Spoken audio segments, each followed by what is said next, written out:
Hey everyone, I'm Tony Yankovich, Director of RTA's Fleet Consulting Group, back with you to host another episode of the Fleet Success Show. Over the last month or so, we've spent a lot of time, and a number of our recent episodes have focused on data, on benchmarking, on KPIs, key performance indicators. We've talked a lot about data analytics. We've talked about using data to tell your story, and so much more. This episode, what we wanted to do is talk a little bit more about the importance of really having data integrity, data accuracy, and data consistency. So to that end, I'm excited to be joined today by Griffin Scott. Welcome to the show, Griffin. Hey, Tony. Thanks for having me today. Well, sure. I'm glad to have you with us today. Thanks for agreeing to spend the next 40 minutes or so with us. So those of you that are not real familiar with Griffin, he's been with RTA for quite a while now. He's been a guest on several of these episodes already. He's also one of our lead fleet analysts here at RTA and a member of our fleet consulting group. Griffin has nearly 10 years in fleet and data analytics experience. And I've been fortunate enough to work with him many times over the last, how long have we been working together, Griffin? About 7-8 years or so, where we've been working together here at RTA and then at a previous stop before this as well. So Griffin started in student transportation, where he supported a number of projects that looked at school bus route optimization. He looked at helping school districts meet their transportation needs. And then he kind of transitioned over to more of the general fleet analytics, where he was supporting all of our consulting projects, whether it be fleet replacement planning, whether it be chargeback rate development, cost of service analysis, a lot of fleet right sizing tasks and projects. He's one of our go-to fleet analysts for EV transition planning and fleet sustainability modeling. And really anything that has anything to do with data or data analytics is what he does to support our consulting efforts. He holds several certifications for student transportation planning, data analysis, SQL reporting, fleet management information system use and application, and a host of other certifications and skills as well.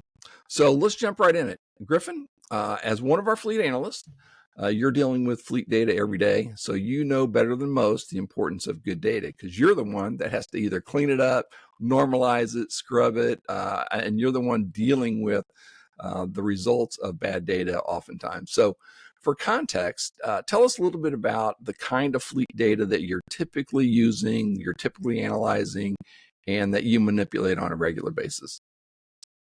Yeah, no problem. Thanks for the intro too. You bet. Yeah, really, I think number one thing, of course, is the inventory or the fleet inventory. So your basics, what vehicles are they, what model year, what model, what make, all that basic kind of information realistically.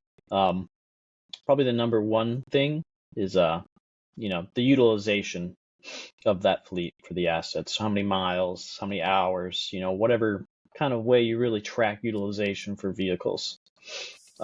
Another big one is maintenance and repair information. So, what's the labor cost, what's your parts cost, all that kind of good stuff. Really fleet budgets as a whole, that too. So, how much are you budgeting for? How much are you actually spending? What kind of charges are you making in regards to your fleet for labor, washing cars, any kind of upcharges, any kind of stuff like that. Performance data in general on an organization. So looking at KPIs, and really, even more in depth. So, dates, when was a vehicle in service? When was it sold? Auctionary kind of information. Really anything that really has to deal with your fleet overall. Well, good. And, I almost chuckled when you mentioned the first one, fleet inventory data. As a consultant over the last, it is that, I've been a consultant for, oh my gosh, this is my 24th year as a fleet management consultant. And I would say 98% of our studies start with, hey, we need a fleet inventory. And over the years, what we've done is actually developed a very comprehensive Excel-based spreadsheet template that basically tells the client, hey, these are the data elements that we need. I mean, we set up the column headings, we set up the column formatting, we set up all of that stuff. But in your experience, and I've done probably 400, 450 fleet studies throughout North America at this time, and you've done well over 100, I'm sure, by now. Yep.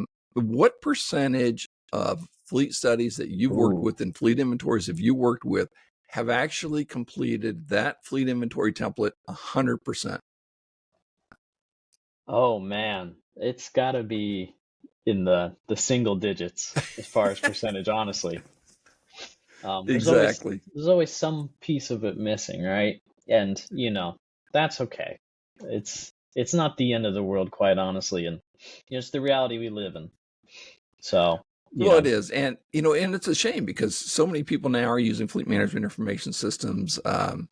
This data that we're asking for doesn't require necessarily any analytics. It doesn't require an analyst. It doesn't require an IT guru to come in and, write specialty reports or SQL, summary questions or whatever that kind of stuff is.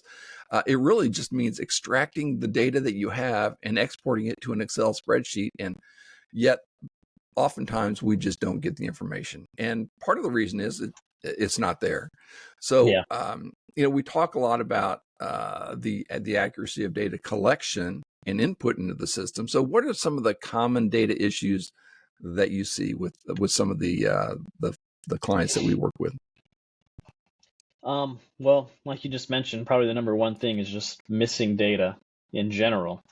Either it's not being collected, or at some point it was being collected and it stopped, so there's gaps within it. It's really, how are you getting that data, number one, right? A lot of people are still stuck manually entering information.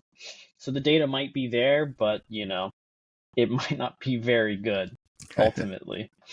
Someone might have fat-fingered here, or, all sorts of issues that can come with manual data entry. They forgot to do it. All sorts of stuff like that. Well, and one of the things that I've noticed, sorry to interrupt you there, Griffin, but one of the things I've noticed is that a lot of times when we're dealing with data in a fleet organization, whenever there's a transition within the organization, that's where we see those gaps in data. And, obviously when someone goes from one fleet management information system to another, there's that whole effort of what do we take with us? What kind of data do we need to make sure that we transfer to the new system? How much of that information do we need? What can we get rid of, or what can we store in a legacy system somewhere else? But also, and that's understandable. The other thing that I find where we often find gaps in the data capture is when there's a transition to, somebody new in the shop, whether it be a new fleet manager, a new fleet administrator, or maybe just the supervisors or technicians that are inputting data into work orders. It seems like there's the lack of consistency from, employee to employee, from supervisor to supervisor, or shop to shop. Have you seen that as well? Oh, definitely. Yeah. I mean, just from hearing, almost sometimes mid-project, those positions will switch, and it's almost kind of a whole, coming up of this new person, right? And a lot of ours is a lot of situations that have happened are, bringing that new person up to speed, right? So definitely, you're absolutely right. There's always going to be, within those transitions, this period of time where that new person has to come up to speed, and likely during that period of time is when those issues are going to happen. So yeah, Exactly. that's spot on, Tony. And in so many studies, what we find out is that we get halfway through the study, or 3/4 of the way through the study, and we're going on a base level of assumptions that, hey, the fleet is 575 assets. And so we start providing the client preliminary deliverables, and they say, well, no, our fleet's 1,000 assets. And we're like, well, we gave you the spreadsheet template. We asked for the inventory of everything that you maintain and repair, anything that's in your management purview. And yet they give us an inventory of 575 instead of 1,000 units. So, it's making sure that we get the entire view or perspective of the fleet is important, and that includes a lot of the data elements. So Griffin, one of the things that we also talk about a lot of, in addition to data capture and input, is how do we find errors? How does someone within the fleet organization, how can they work to find errors within their data sets? Yeah, so that's definitely probably, one of the most time-consuming things on a lot of the projects that I work on is, making sure the data's good, because, everyone says, garbage in, garbage out, right? So really, it's the beginning of most of my projects are making sure the data is actually good enough for us to work with, to actually provide people with the results that they're looking to see. So really, what are the big ways to find those errors? I guess for an organization, for themselves, it's really exception reporting, right? You know, setting up basically kind of these markers where, hey, this doesn't make sense anymore. I can't put on 100,000 miles in a single month, right? Maybe you can if you're in a certain business, but the majority of people certainly can't. So really, it's finding those markers that you're kind of looking out for, on an annual or quarterly basis, that will kind of make you notice, hey, something's up here, right? Maybe our manual entry, someone fat fingered it, right? Maybe the system it's pulling from, things aren't lining up the way it's supposed to be. So that's probably the best way organizations can really help themselves find errors, is one, if you're able to, setting up those kind of exceptions. And then also, like I mentioned, taking a look at it. For some small organizations, it's hard to do that, right? You don't have the people to spend the time scouring over the data. You're only really pulling reports kind of every now and then. But for some of the bigger organizations, you really, it helps out a lot to have a person who's kind of looking at the data all the time, right? Like an actual fleet analyst. It's super helpful because they can catch those kinds of things and fix, whatever potential problem is going on way early on. So you're not, realizing you've got years of terrible data and everything you've been reporting on isn't real, right? So that's that's my suggestion to organizations as far as trying to catch errors. The way that I find errors is really, I'm analyzing data. I'm trying to find outliers. I'm trying to find those big mess ups. Those are the easy ones, right? And then realistically, like making key performance indicators and comparing them to, other organizations where it makes sense, where the context kind of fits. Some of the things I look at is, looking at the labor hours per vehicle for, a year, and the labor cost. Does it make sense? Is the cost, is your, labor hour cost 100,000? That doesn't make any sense. No one's charging that much for a labor hour. Making sure that kind of fits, right? On the fuel side, how many gallons did a vehicle use and how much fuel did you charge out for that vehicle? Does that make sense? Is it, $100 per gallon? That doesn't make a lot of sense, right? So really it's kind of looking at the numbers and then fitting in the context of reality and seeing if things really make sense. Well, and I think you're right, Griffin. And I think I'm going to go a little technical on you and give you a technical term that I like to use. And does the data really meet the what I call smell test? Does Yeah. it smell right? Sometimes you can just look at the numbers and say, "There's no way." I just last week I was working on a fleet technician productivity analysis for a client, and one of their technicians had reported over 4,000 hours of direct labor in a single year.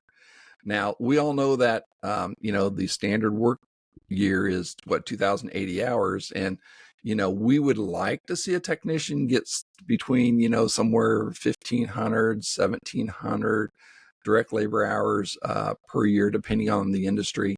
And when the number came up 4,000 direct labor hours, okay, there may have been some overtime, but I don't think there was that much overtime. So, that's when you identify, hey, this is an outlier. We need to go back and look.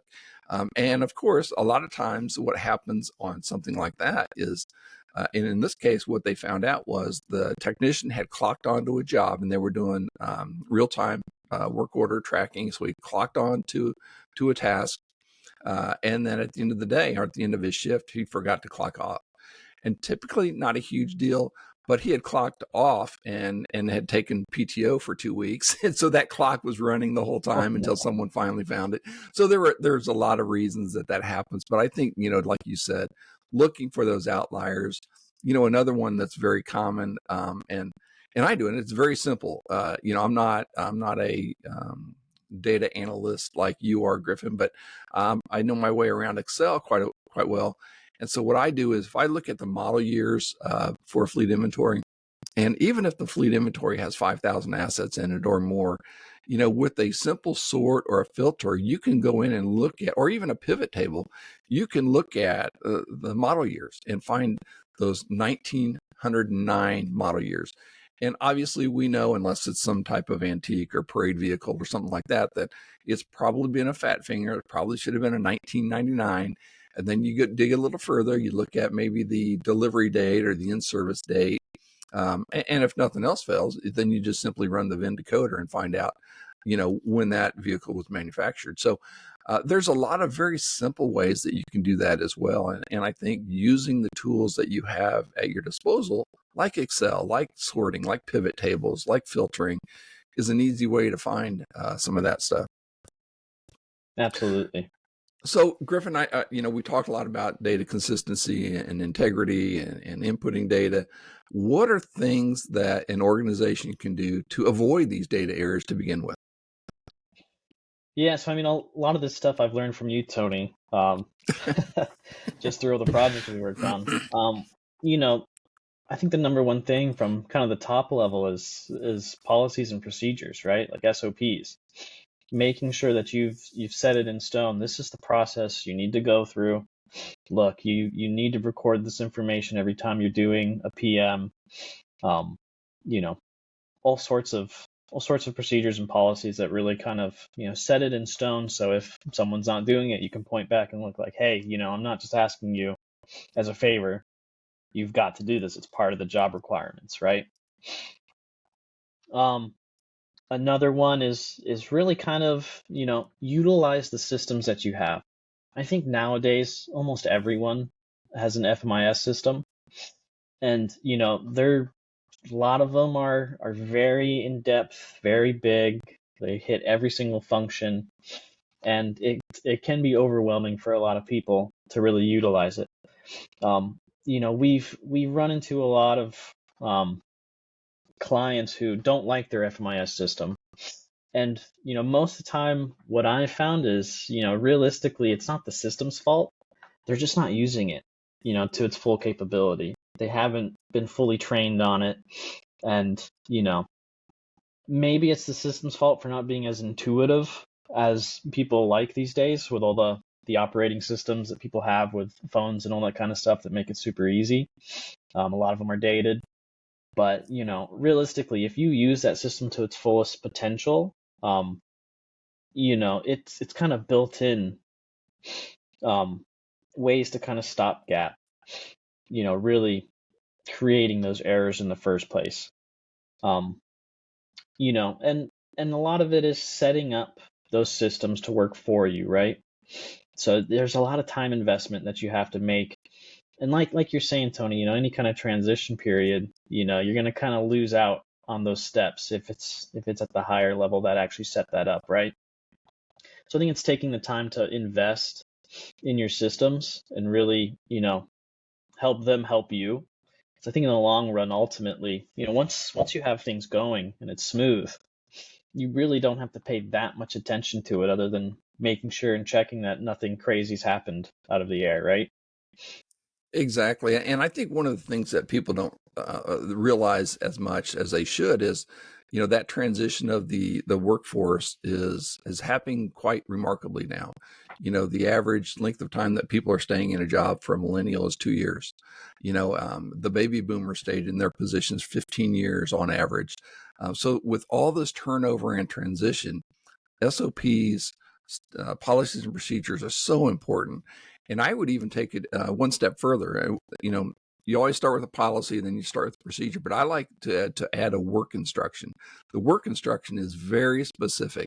When you're doing this activity, this is step 1, this is step 2, this is step 3, this is step 4, because you really need that desk reference manual almost to instruct people what to do and how to do it. And again, just going back to some of the consulting gigs that we've done over the years, we'll ask a client, hey, run me your average repair turnaround time for your shop. And they run the report. Almost every fleet management information system out there can generate that report. It's typically a canned report. How many vehicles or work orders are closed on average, within 24 hours, for instance. And they'll run you the report, but then there's always a disclaimer. It's like, well, here's the report, but I don't think it's right. The data's not right. We haven't input the information correctly. Tony over there puts it in this way. Griffin puts it in this way. So I don't think this is very good. Well, then why are we capturing this data? We're capturing it to monitor our performance, to benchmark ourselves, to identify, are we getting better or are we getting worse? So I think, having specific data protocols in place is very important. I think the other thing, and again, we all purchase everything online anymore, and look at your credit card. When you input that credit card, there are fixed number of spaces of data, of input fields and cells that, it's not going to let you put in 13 for your month. There's strict data limits on the input. And I think setting up cell limits, whether it be in Excel or in a database or in any type of FMIS, making sure that you reduce the possibility of the fat finger approach or input errors. And it increases consistency, because if they have to put in a 2-digit month code, then if it's the 3rd month of the year, you're going to have to put in 03. Yep. And I think that's going to help your data as well.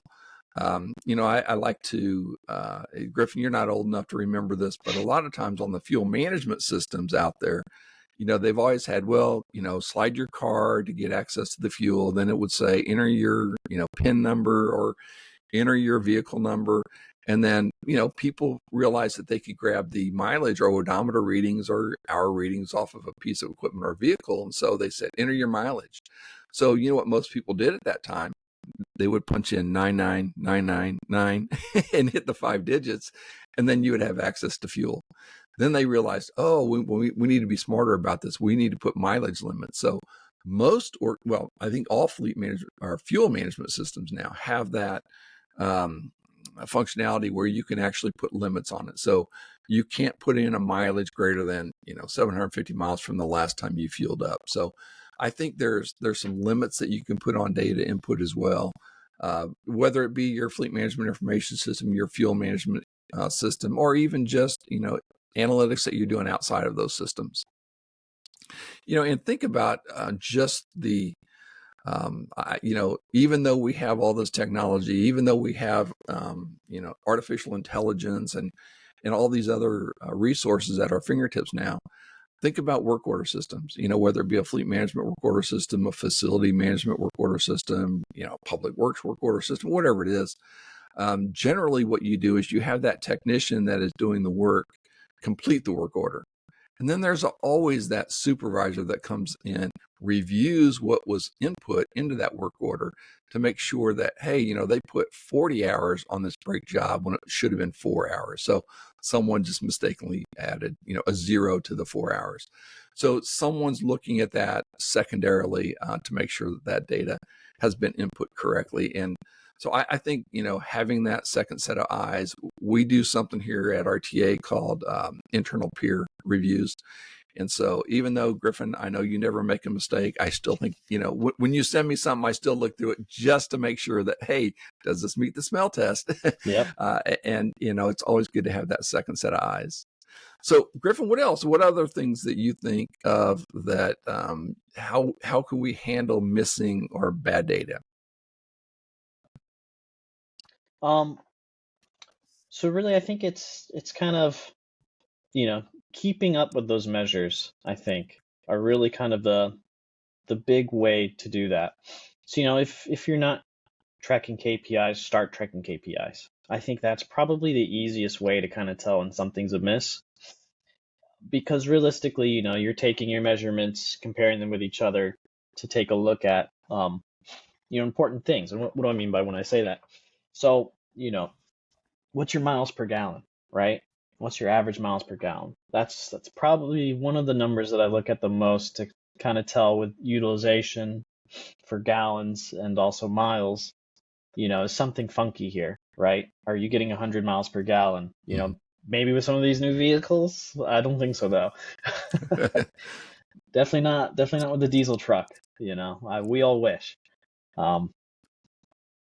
So really, if you're currently doing it, keeping track with it, right? Not setting it up and then forgetting about it until you need to pull it for your annual report, right?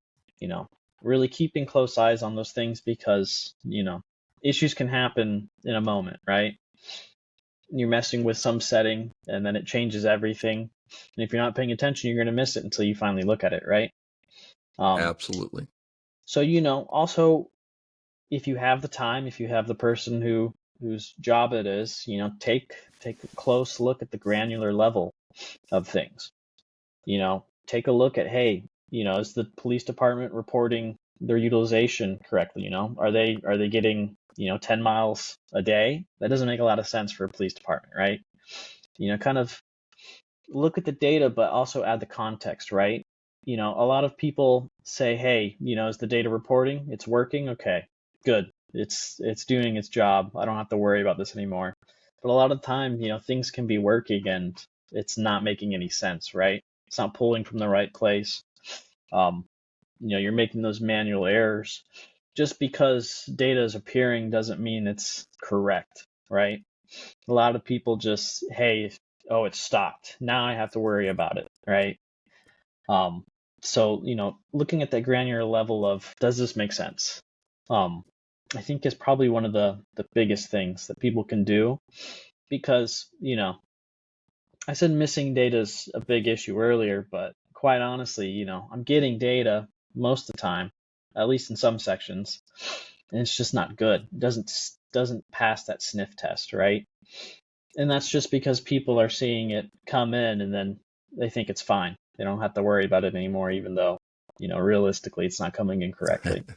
Well, exactly. And, I think anytime that you can avoid the manual input, you're going to be better off. I mean, look at parts inventories. There's barcoding and barcode scanners for a reason.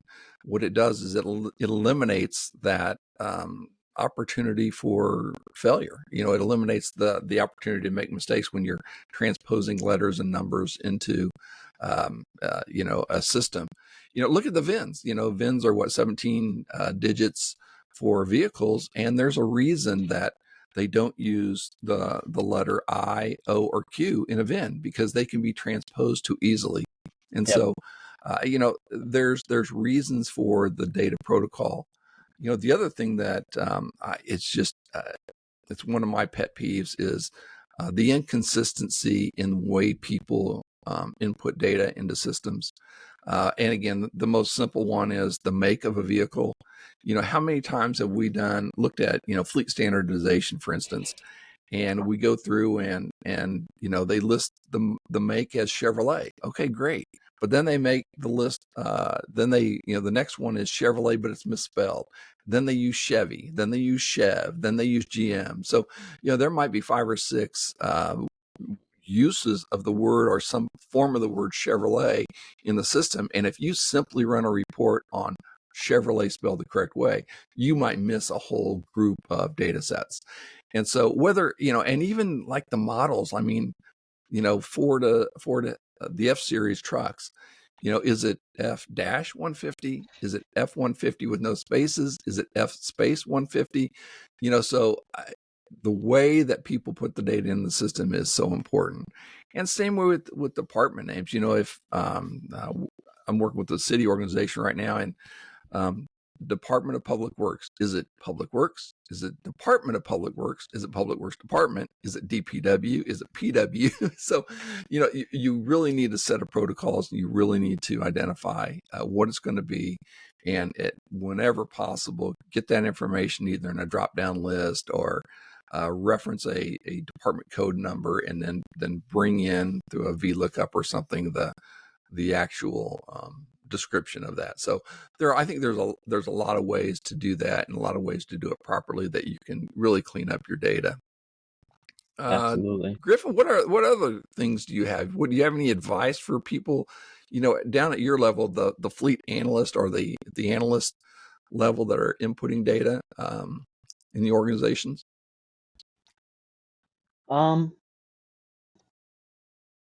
Yeah, so I think, one way you can kind of check on yourself is really, when possible, use kind of multiple data sources to check your accuracy on things. Like you mentioned with the fuel systems, you're getting mileage in there, right? You're looking at the mileage on there. On a lot of work orders, people are recording, hey, what was the odometer reading at this point? So you can kind of use multiple work orders to kind of, figure out where in time, how much utilization was used. Cross-reference your fuel stuff. Find out kind of what the utilization was on that side too. So really, I've had to do that a lot where, I'm trying to make sense of things over a period of year. Hey, how does it come out on the fuel side? How does it come out on the maintenance side? Are these things somewhat accurate? Are they perfectly accurate? Where, boom, I can automatically trust all of this data. A lot of the time I can't.